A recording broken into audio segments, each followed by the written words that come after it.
Hello, I'm Chloe Gonterman, and this is part of my story.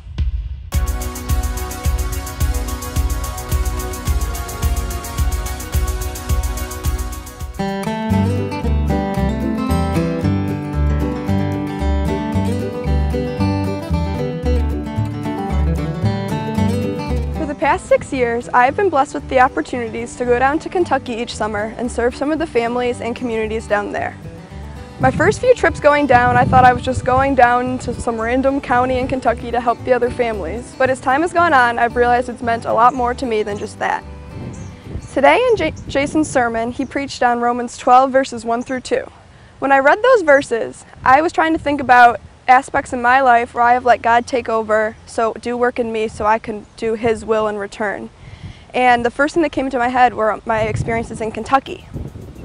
When I tell my friends and family that I'm going on a mission trip, they usually say "Oh, that's so awesome, you're great for giving up your time to help others." And I think, well, yeah, that is true, but there's also another aspect. It's not always me just giving back to them, but I get trained up in return for going on those trips. An aspect of it is we learn how to train up for our long-term mission field while being on a short-term mission trip. By long-term mission field, I mean our home, where God has placed us in this world and where He wants us to be spreading His love and His light. So on Kentucky, we are trained up in how we interact with others, both in the community we're in, but also the people we're on camp with, our fellow churchgoers. We work on our patience, we work on our love for those. When you're with them all the time, you need to know how to deal with others and how to make relationships with new people. Along with being trained with how we interact with people with us, we also are trained up in our spiritual walk with God.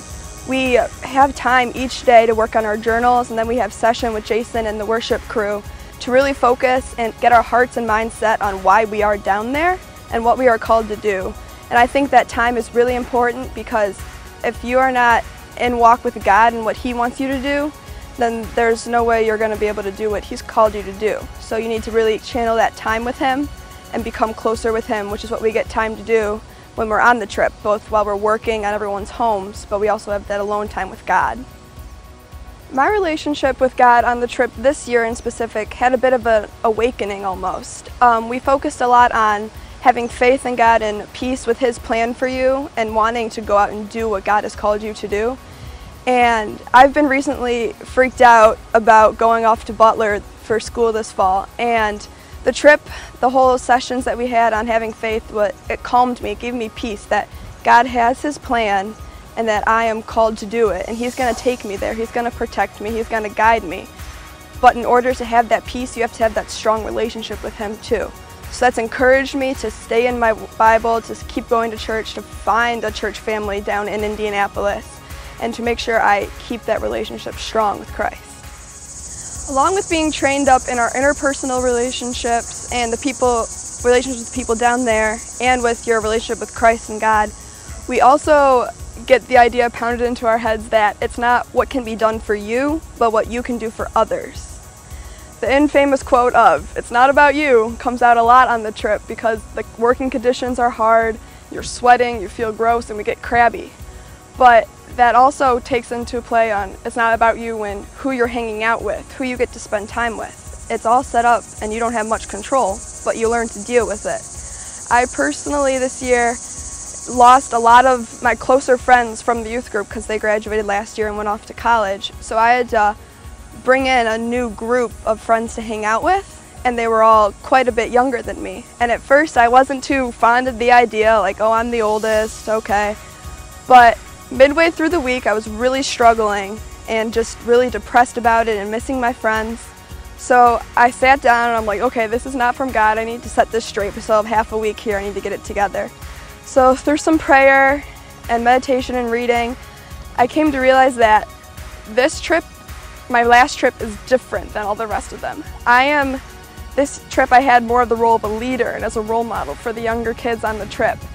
And once I had that realization, I realized it was great. Like, this is a great opportunity for me to be able to make an impact in these kids' lives and to hopefully change them and make their relationship with God stronger, like how older youth had the impact on me.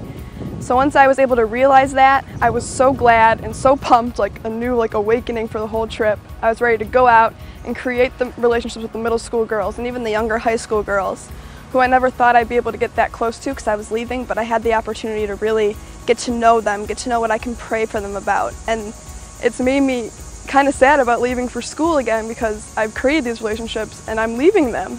But it's also exciting to come back. When I come back, I'll have those relationships. So being on the Kentucky mission trips these past 6 years have given me the chance to grow up, to find my walk with God, and to create the relationships and meet the people that His will has for me to meet. And since I've had the realization of going from it's my turn to serve, not be served, it's become even a greater experience, just being able to grow in my faith that way. And I can honestly say that I'm ready for college based on what I've learned from the Kentucky trips and from youth group in general and all the people I've interacted with. And I'm super thankful for all the opportunities I've had to grow and the relationships I've made that I know I'll keep for a lifetime.